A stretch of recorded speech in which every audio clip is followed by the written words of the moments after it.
Shut the door to capture the thief. Essentially, this stratagem means when a thief has entered your house, you have a moment of strength. So you should shut the door and keep them from escaping. 260 BC, two armies are at war. Nintendo was the early leader in the video game business because they were the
This is a simplified visual demonstration of the stratagem "Shut the door to catch the thief." The basic idea behind this stratagem is to not let your enemy escape, no matter how small they may be.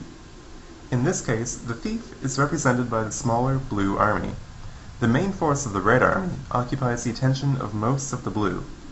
While this is happening, a smaller group discreetly avoids the larger battle and emerges behind the blue army, effectively shutting the door and cutting off any escape path for their enemy.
This is the presentation of Stratagem 3 and the Battle of Cannae for Strategic Management for Professionals, presented by Alexander Allen and Frank Gerber.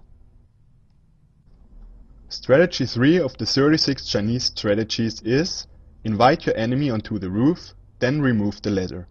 From Chapter 1, Yin-Yang Polarity. The essence of this strategy can be summarized as follows. Expose your weak points deliberately to entice the enemy to penetrate into your lines, then surround him by cutting off his exit. This strategy can be described by three key features. First, you entice your adversary to enter your area of control. Secondly, you cut off your adversary's escape routes. And thirdly, this disadvantages your adversary and motivates your people. To represent Stratagem 3, we decided on the Battle of Cannae. The following diagrams will outline the actions that are unfolding on the virtual battlefield in front of you. Okay, this is the Battle of Cannae, Phase 1. The troops are laid out as it happened in Cannae, 215 BC. The Roman army is at the left, and Hannibal's forces are at the right. The arrows demonstrate the flow of battle right at the beginning. and the weak front force will engage first and entice the enemy. Now this is phase 2 of the Battle of Cannae. The forces all make contact and begin to battle. Note the cavalry charge by the Numidian forces to the north. They will soundly defeat the Roman cavalry here.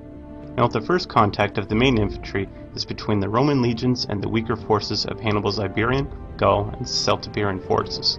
They will be soundly defeated. Note the cavalry Gaulish and Spanish forces to the south. They go unopposed to the rear of the Roman forces. The weak front force successfully entice the enemy, inviting the Romans into Hannibal's trap. On to phase 3 of the Battle of Cannae. The Roman forces swiftly defeat Hannibal's front line and push forwards. Unbeknownst to the Romans, their cavalry have been defeated, and the strong African forces of Hannibal's have pushed forward, surrounding their flanks. At this point, the Romans only have one exit strategy, which the Numidian, Gaulish, and Spanish cavalry all too happily begin to cut off. Hannibal's stronger forces in the rear infantry row hold off the Romans' assault and hold the line in a V formation. And now on to the final phase 4 of the Battle of Cannae.